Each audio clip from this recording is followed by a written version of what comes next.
Okay, this is take 3. If the video stops, I'm going to put that portion on the video and then I'll finish with another video, okay? First, I want to just tell you about lesson 2. As you know, you can see that the only thing that you're going to be doing is working on the reflections notebook, okay? I want you to use the book that you are using once you get to the prediction, to the strategies. And note, these strategies are the strategies that come from those 3 key questions. Okay, these are the research-based strategies. And I want you to have them, even if you are a school administrator, you need to know what works in reading. Okay, if you are a science teacher, these are still true. I mean, you still can have students predict what's going to happen. You can still have them connect to other things they have done.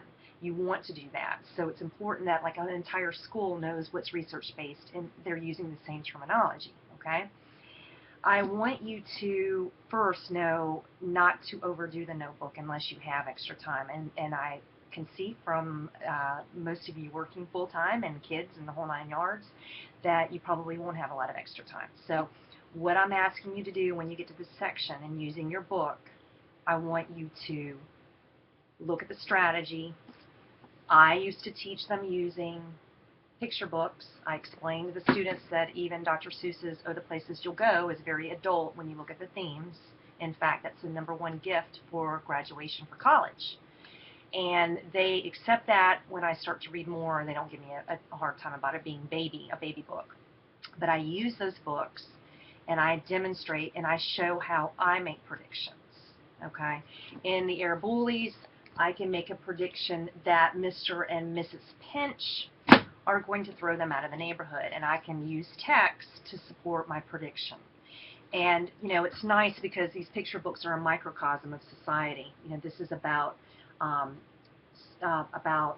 segregating people, and it definitely is stereotyping. It's a really good book that has some adult themes to it.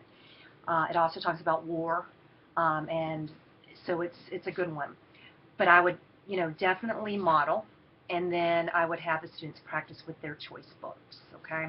My book from last semester was Winger. I'm using it because the book that I'm reading right now that I was going to use is written in poetry form, and I'm not far enough into it to really do this in justice, so I'm going to use this as an example. Basically, this is a book by Andrew Smith. It's my favorite that I've had this year. If you saw it on my website, you can see how much I loved it. And by the way, my website is thebookdealer.net. I know I gave the incorrect address. Thanks to one of you for keeping me straight. But what this book is about is a little guy named Ryan Dean. He is a junior at a private school. His parents are quite disinterested in his life in terms of they're not really interested in the important aspects of his life and what they need to be interested in. And in fact, his mother is quite humorous. It's kind of sad, but humorous at the same time. But he has gotten himself into a little bit of trouble. He's very intelligent, 2 years younger than everybody else in the class, very bright.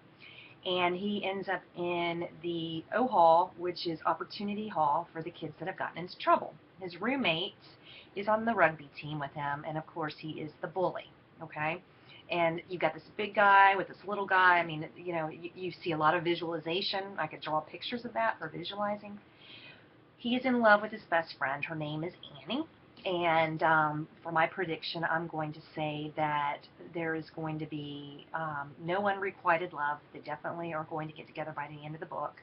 And I'm going to say that based on page so-and-so, where there's an interchange between them, and I might even write the dialogue down or the passage down to show my prediction. You want kids to use text to argue their points, okay?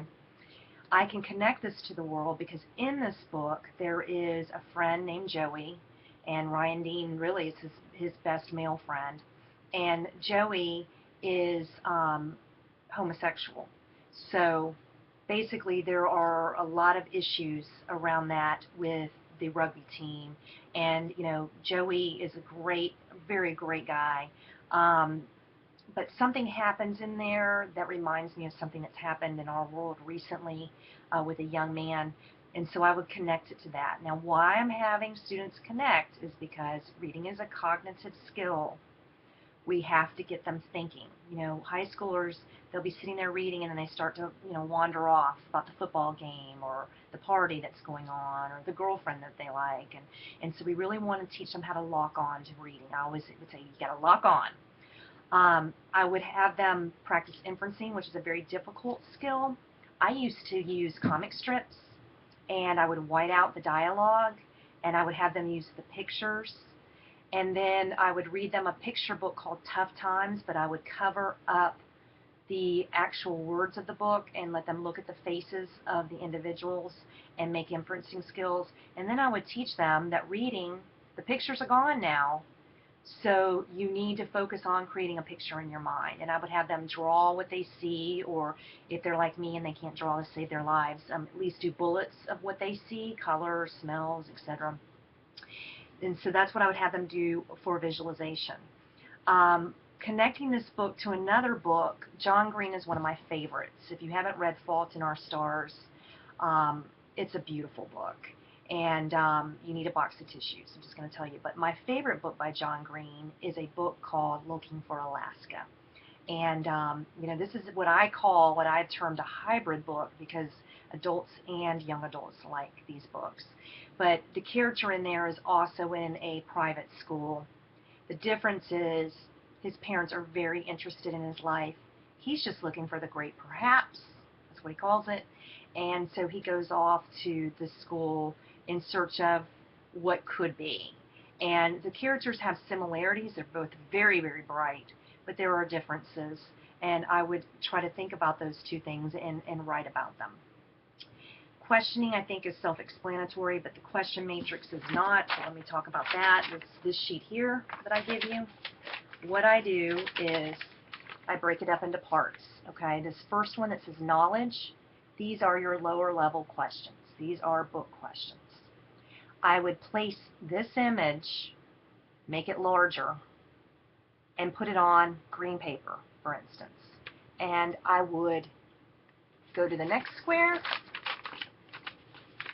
run this square off, make it larger, run this square off on blue paper.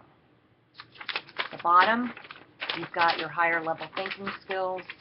So let's use, I'm not at the bottom, sorry. Let's use garnet and gold.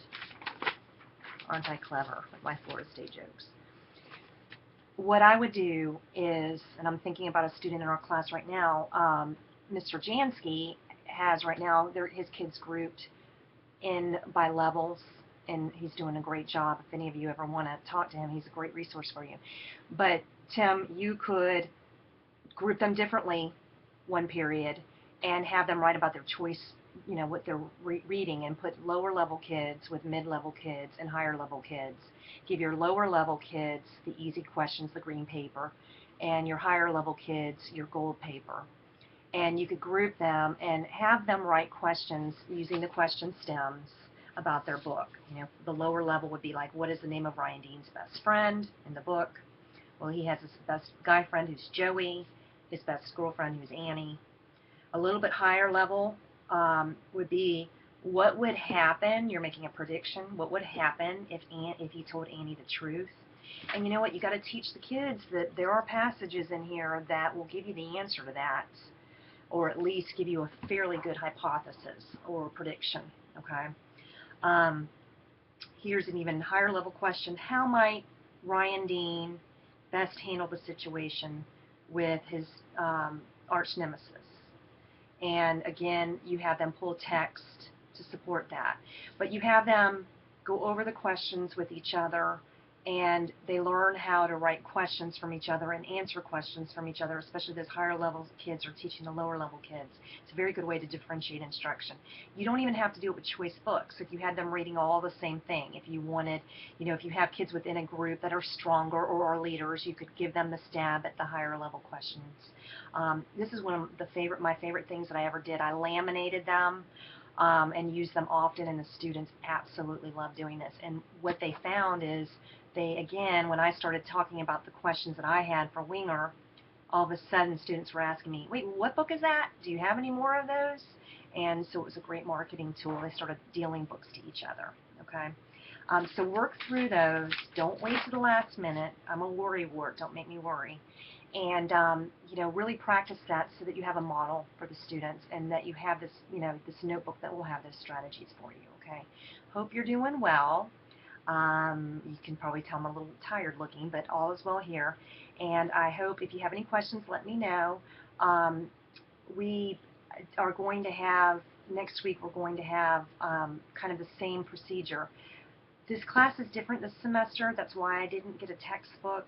But if any of you have any ideas for a textbook for the course, let me know.